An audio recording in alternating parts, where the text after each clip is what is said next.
Terima kasih kepada Yang Berbahagia Dr. Azwiran Abdul Aziz di atas bentangan yang cukup menarik sebentar tadi. Tuan-tuan dan puan-puan sekalian, saya ingin mengingatkan kepada para pembentang kita bahawa kita hanya memberikan setiap pembentang hanya 25 minit sahaja. 25 minit sahaja, dan masa itu emas. Bukan, saya tak guna pedang, saya guna emas. Kalau pedang nampak kasar sangat kan, masa itu emas, dan harap kepada para pembentang untuk menggunakan masa sebaik mungkin, iaitu setiap pembentangan hanya kita bagi 25 minit sahaja. Jadi kalau nak habiskan kertas kerja tuan-tuan, memang makan masa yang lama. Mungkin kita kena buat seminggu seminar di sini awal habis kan. Jadi untuk seterusnya saya akan persilakan Yang Berbahagia Dr. Muhammad Razif bin Osman. Sebelum itu saya ingin memperkenalkan kepada tuan-tuan bahawa Dr. Muhammad Razif bin Osman, pembentang yang kedua, mendapat ijazah sejarah muda daripada Universiti Madinah dalam kuliah dakwah dan usuluddin, master juga daripada Universiti Madinah iaitu dalam kuliah hadis, dan PhD juga daripada Universiti Madinah dalam kuliah hadis. Dan sekarang beliau juga merupakan ahli jawatan kuasa fatwa ataupun ahli jawatan kuasa syariah Negeri Perlis. Maka pihak majlis mempersilakan Yang Berbahagia Dr. Muhammad Razif bin Osman untuk membicarakan tajuk berkenaan dengan berpegang pada Al-Quran dan As-Sunnah, satu kemestian menurut syarak. Falyatafaddal mashkura.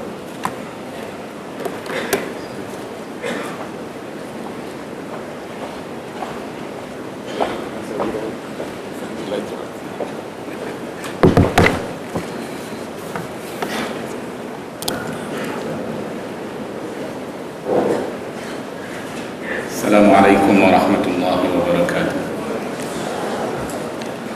Alhamdulillahi rabbil alamin, wassalatu wassalamu ala rasulillahil amin, nabiyina Muhammad wa ala alihi wa sahbihi ajma'in.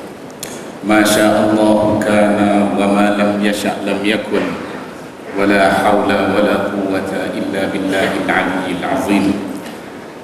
Allahumma la sahla illa ma ja'altahu sahla, wa anta taj'al haznan in syi'ta sahla, birahmatika ya arhamar rahimin. Aqulu wa billahi taufiq. Yang saya hormati saudara pengurusi majlis, sahabat-sahabat saya, para pembentang, para hadirin hadirat yang saya hormati sekalian. Pada kali ini saya nak bentang kertas kerja. Saya tak nak ceramah. InsyaAllah pada kali yang lain saya berceramah. Ini nak bentang kertas. Tajuk yang diberikan pada saya ialah berpegang kepada Al-Quran dan As-Sunnah, satu kemestian menurut syarak. Saya tak banyak menyentuh tentang pengertian dan sebagainya kerana pembentang yang pertama telah menyentuh, dan saya harap saya tak ulang lagi apa yang telah disebutkan oleh pembentang yang pertama. Terlebih dahulu saya memanjatkan ucapan ribuan terima kasih kepada pihak penganjur yang telah memberikan kepercayaan kepada saya untuk menyediakan kertas ini, walaupun saya kira masih ramai tokoh-tokoh lain yang lebih berwibawa daripada saya. Maka dengan ini saya akan cuba sedaya upaya untuk menyediakan. Pada hari untuk membahaskan tajuk seumpama ini memerlukan sedikit sebanyak tinjauan dari sudut kesahihan atau kepastian terlebih dahulu pada setiap sandaran dalil syarak yang akan digunakan, kerana persoalan sebegini membabitkan pegangan atau akidah yang akan menjadi tunjang kepada keimanan seseorang muslim. Lebih dari itu, yang dimaksudkan ialah sejauh mana pegangan seseorang muslim itu terhadap dua sumber utama agama Islam, iaitu Al-Quran dan As-Sunnah. Tidak hanya berupa slogan yang boleh didakwa oleh sesiapa sahaja, namun realitinya sama sekali tidak berpijak di alam nyata. Bahkan terdapat secara jelas percanggahan di sana sini di antara apa yang didakwa dengan apa yang sebenarnya berlaku dalam kehidupan seharian. Semua pakai kata nak ikut Quran dan Sunnah, tapi realitinya ada yang ikut Quran, ada yang ikut Sunnah, ada yang ikut nafsu, ada yang macam-macam. Oleh yang demikian, saya merasakan memang tepat pada masanya pihak penganjur mengambil tindakan mengadakan seminar seperti ini untuk memberikan satu penjelasan yang sebaik-baiknya kepada umum tentang dasar-dasar pegangan akidah ahli sunnah wal jamaah. Di samping itu adalah penting untuk umat Islam mengetahui tentang apa yang sebenarnya berlaku kepada sejarah pembentukan sesuatu bidang ilmu, terutamanya ilmu akidah yang menjadi dasar pegangan kita keseluruhannya. Ramai di kalangan kita, saya rasa terkejut bila saya tengok dalam TV semalam Imam Masjidil Haram Dr. Abdul Rahman Sudais, bila dia jadi imam di masjid wilayah, lepas selesai sembahyang Jumaat, orang pakat serbu. Yang datang ramai itu nak sembahyang Jumaat ke, nak sentuh tu imam tu kan, nak salam dengan tu imam kan, nak sentuh kain serban dia kan, apa kan. Jadi apa yang terlintas pada hati saya, di sebalik serbuan yang dilakukan, sampai surat khabar hari ni pun tengok tu imam tu angkat tangan gitu, tak payah nak buat dah dia pun. Bukan tu imam ajak mereka supaya main salam main peluk-peluk, tapi barangkali saya tak tahu di sebalik kepercayaan mereka, ini imam Masjidil Haram ni, ini imam Masjidil Haram nak ambil berkat. Itu ada khalfiyat aqidah, aqaidiyah, kepercayaan. Ini yang kita nak jelaskan. Di samping itu adalah penting untuk umat Islam mengetahui tentang apa yang sebenarnya berlaku pada sejarah pembentukan sesuatu bidang ilmu, terutamanya ilmu akidah yang menjadi dasar pegangan kita keseluruhannya. Kita sembahyang sehari semalam 5 waktu, kita tak berjanggut. Kenapa kita tak berjanggut? Kita cukup misai kita, ataupun kita andam misalnya. Ada khalfiyat, ada kepercayaan kita. Nabi kata, Nabi ada bersabda dalam hadis, qassus syawarib wa'ful liha. Kalau Nabi tak kata begitu, kita tak buat begitu. Kita tak perlu andam semisal itu. Tapi oleh kerana dalam hadis Nabi yang sahih disebut qassus syawarib wa'ful liha, walaupun benda ni kecil jika dibandingkan yang lain lebih besar. Ada tertarik dengan Allah yarham guru kami Syekh Muhammad Nasruddin Al-Albani, dia sering mengingatkan kami. Dia kata setiap perkara yang Nabi bagi tahu, yang Nabi sampaikan kepada kita, walaupun sekecil mana pada pandangan sesetengah pihak, tapi besar di sisi Allah Subhanahu wa taala. Kalau tidak, Allah takkan utus Nabi untuk menyampaikannya. Bila Allah utuskan Nabi dan dia dikenakan menyampaikan ajaran yang berkenaan, maka besar di sisi Allah Subhanahu wa taala. Kita jangan memandang remeh pada mana-mana bahagian, kerana itu sebahagian daripada perintah Allah kepada kita. Ramai di kalangan kita yang masih kabur, belum mengetahui dan mengenali secara lebih dekat tentang perincian pegangan para salaf as-salih dari kalangan sahabat Nabi, para tabi'in, tabi'in. Ini disebabkan oleh kita rasa kita ni manusia, kita sibuk dengan urusan harian kita. Buat sibuk dengan harta benda, dengan kerja, dengan anak pinak, dengan itu, dengan pangkat, kebesaran dan sebagainya. Seolah-olah para sahabat, para tabi'in, mereka ni tak sibuk. Bolehlah mereka ni menghayati sunnah Nabi dengan begitu baik. Tapi sebenarnya itu bukan alasan. Sebagaimana kita rasa kita sibuk, mereka pun juga sibuk. Dan riwayat-riwayat kita dapati ada menyebut bahawa golongan Ansar, mereka ni sibuk dengan harta benda mereka. Mereka sibuk dengan rumah tangga mereka. Mereka sibuk dengan urusan harian mereka. Tapi itu tidak menjadi alasan untuk mereka belajar sunnah Nabi, menghayati secara amali sunnah Nabi SAW. Mari kita tengok bagaimana para sahabat, para tabi'in dan atba'at tabi'in menghayati ajaran Islam, berpegang teguh pada Quran dan sunnah Nabi.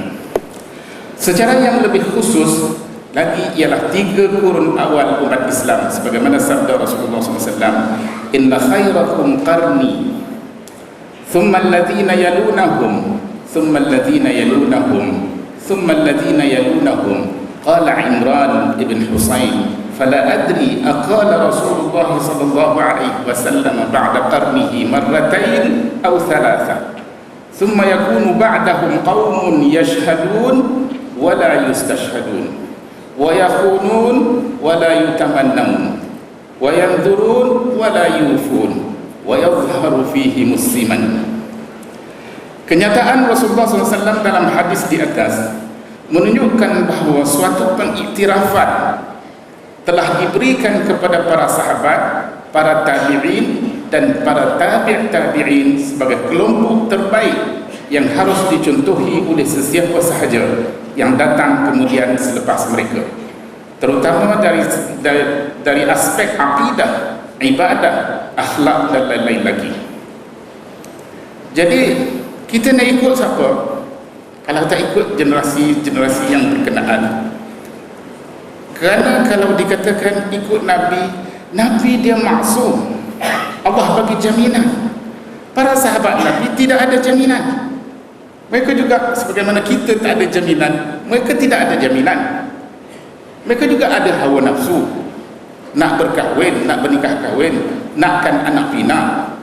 Anas bin Malik, anak dia lebih daripada 100 orang, sampai dia kata dia tak kenal anak-anak dia.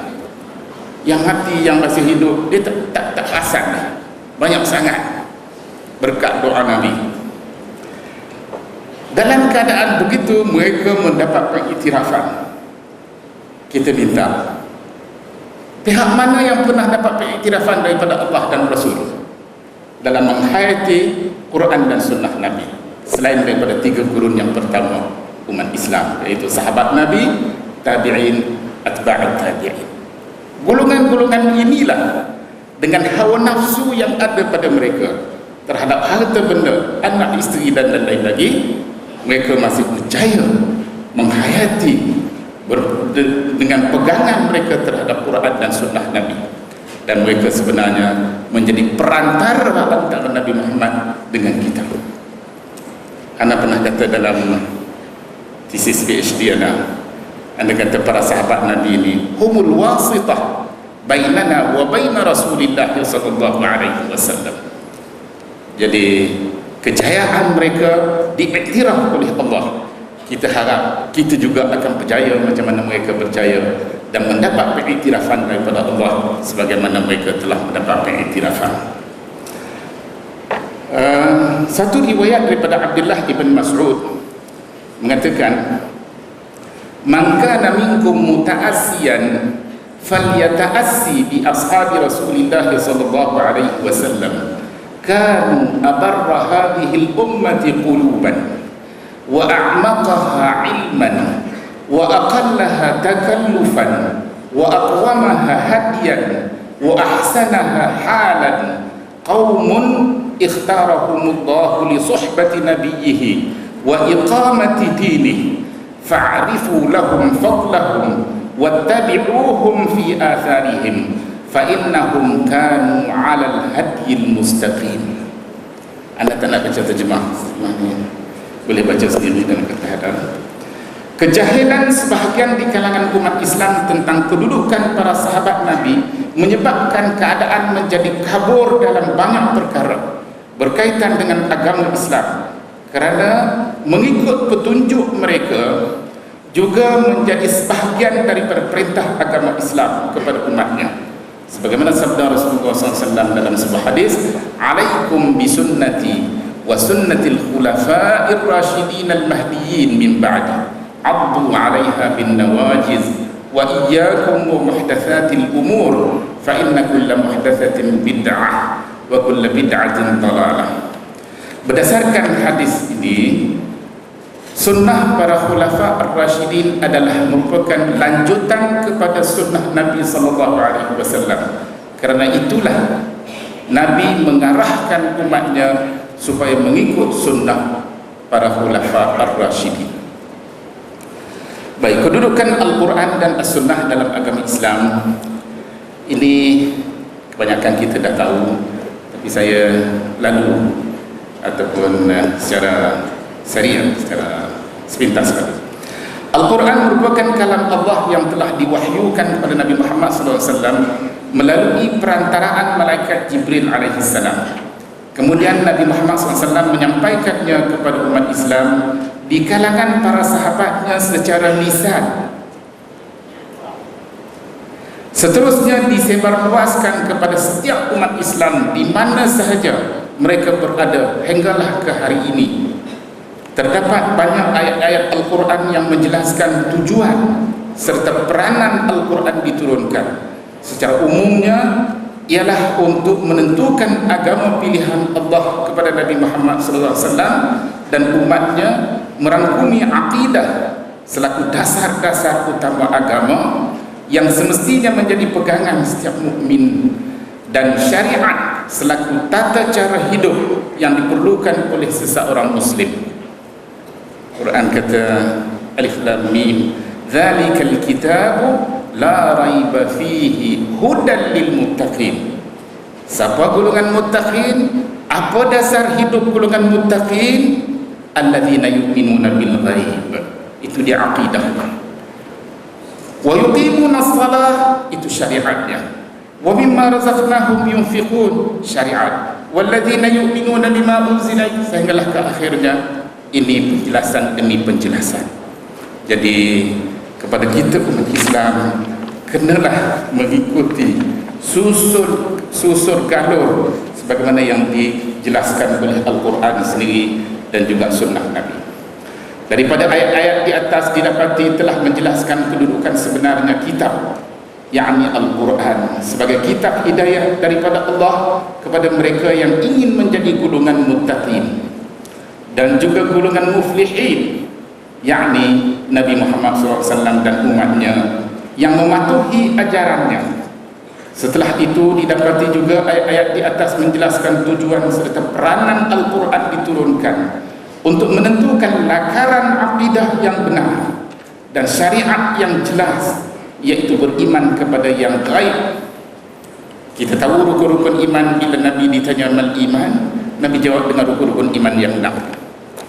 Ke-6 rukun iman itu kesemuanya mengajak kita beriman, percaya dan yakin terhadap perkara-perkara yang gaib.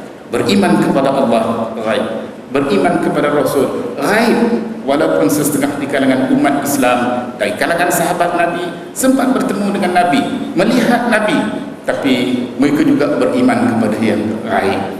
Karena di sebalik kerasulan, siapa tahu banyak rasul-rasul palsu yang telah mendakwa di zaman Rasulullah SAW. Mereka juga rasul, mereka juga nabi, tapi mereka tidak punya khalfiyat, latar belakang kerasulan, kenabian yang diakui, yang diperkukuhkan oleh wahyu daripada Allah Subhanahu wa taala. Jadi beriman kepada Rasul juga beriman kepada yang baik. Beriman kepada para malaikat, beriman pada hari akhirat, qada dan qadar, dan seterusnya. Beriman kepada qada dan qadar ni kadang-kadang kita terlepas pandang. Kita kata beriman pada qada dan qadar seolah-olah kita hanya dikenaki hanya beriman pada qada dan qadar kauniyah sahaja. Tidak. Qada dan qadar syar'iyah di barisan hadapan sebelum beriman pada qada dan qadar kauniyah. Percaya hukum hakam, haram, halal, wajib, sunat, makruh. Senang-senang kita boleh kata yang ni sunat, yang ni makruh, yang wajib. Kita bukan pembuat syarah. Sebab tu Imam Asy-Syafi'i rahimahullah mengatakan, man istahsana faqad syara'. Siapa yang rasa baik dia cuba nak buat syariat sendiri. Jadi kita tak boleh. Kita kena berpandukan pada Quran, pada sunnah Nabi dan sumber-sumber ilmu, sumber-sumber agama yang diakui oleh Quran dan sunnah Nabi. Kalau tidak, masakan kita boleh menentukan sewenang-wenang.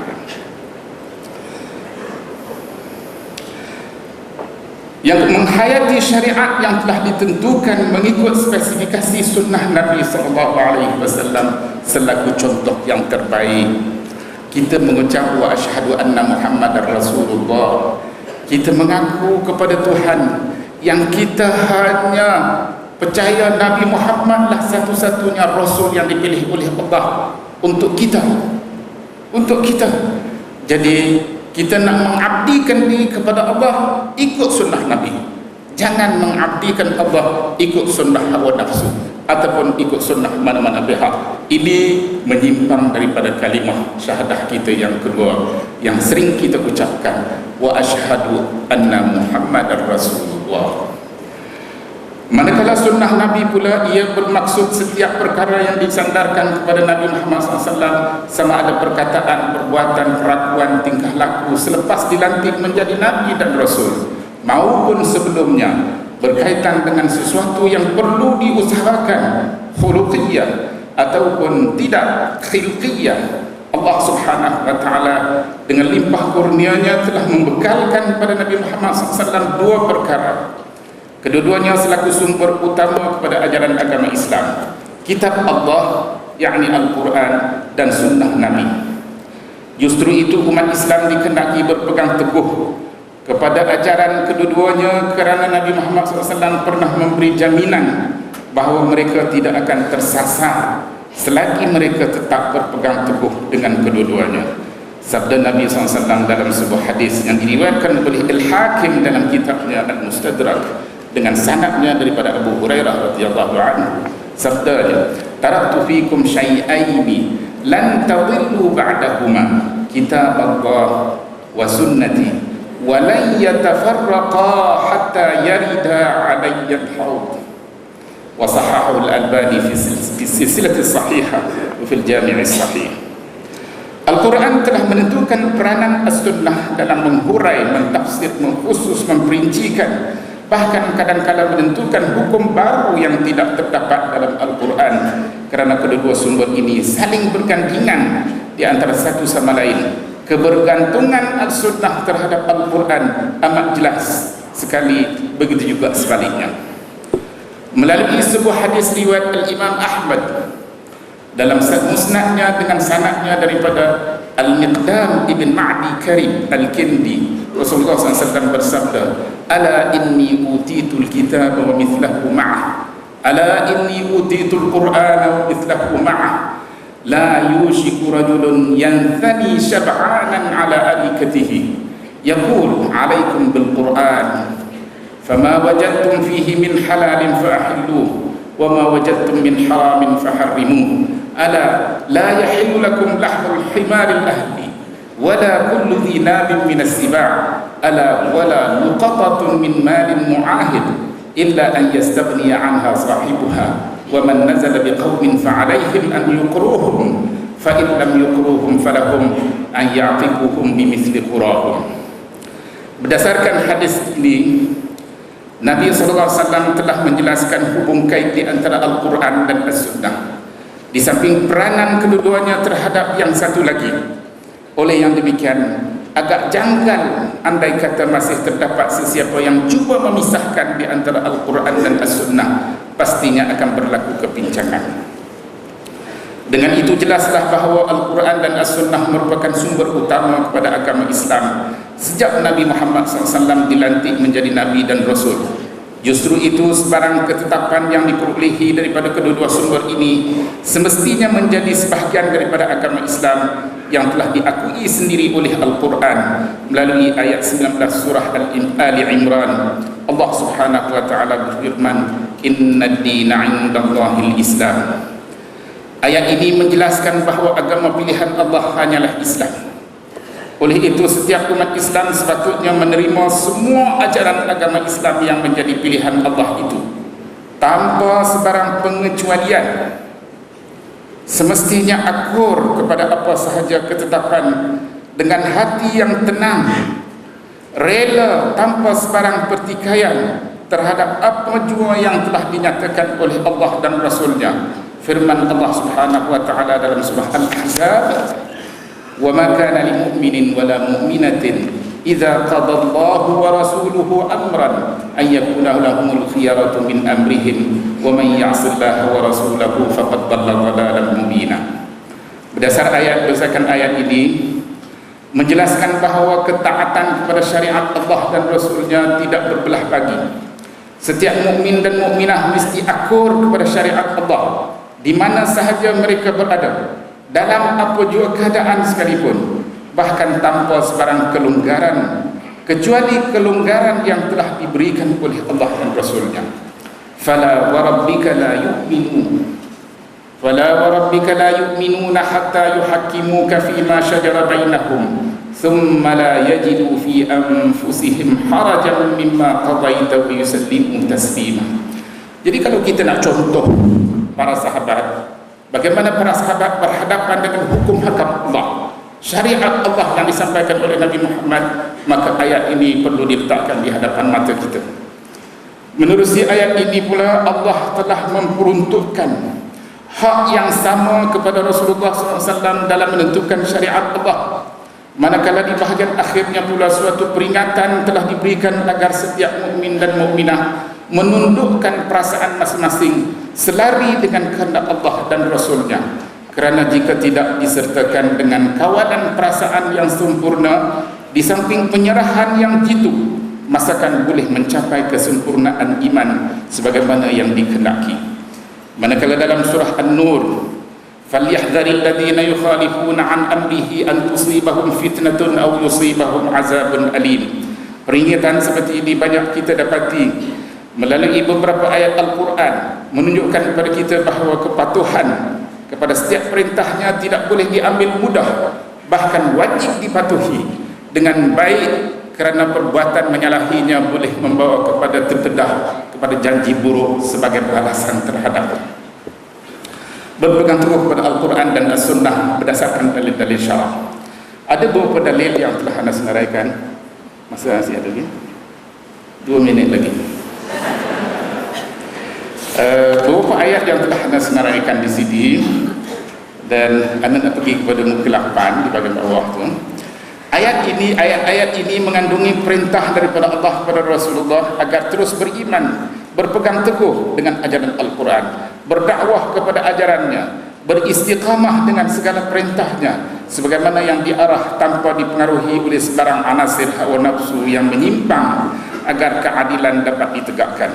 Manakala dalam ayat yang seterusnya, fastaqim kama umirt wa man taba ma'aka wa la tatghaw, hinggalah ke akhirnya, tuntutan supaya beristiqamah dengan segala perintahnya sebagaimana yang diarah tidak hanya kepada Rasulullah SAW, bahkan juga kepada para pengikutnya hingga hari kiamat. Seterusnya suatu peringatan tegas diberikan agar tidak berlaku zalim, bahkan bersekongkol bersama orang-orang zalim adalah sebahagian daripada perlakuan zalim. Dengan itu dapatlah dikatakan bahawa ayat-ayat di atas membawa maksud bahawa syarak mewajibkan umat Islam agar berpegang teguh dengan ajaran Al-Quran dan As-Sunnah, dan diingatkan agar jangan menyimpang sama sekali daripada ajaran kedua-duanya. Hikmah keperluan kenapa perlu berpegang teguh kepada Al-Quran dan As-Sunnah ini secara kebetulan saja anda petik daripada ayat 29 dalam surah Sad. Ada 3 perkara, saya ingat para hadirin boleh baca di sini, dan apa yang anda ingin tekankan, di mana keperluan kita kepada ilmu pengetahuan, dan ilmu pengetahuan yang paling dituntut kepada kita umat Islam ialah ilmu pengetahuan yang didapati langsung daripada Quran, daripada hadis Nabi.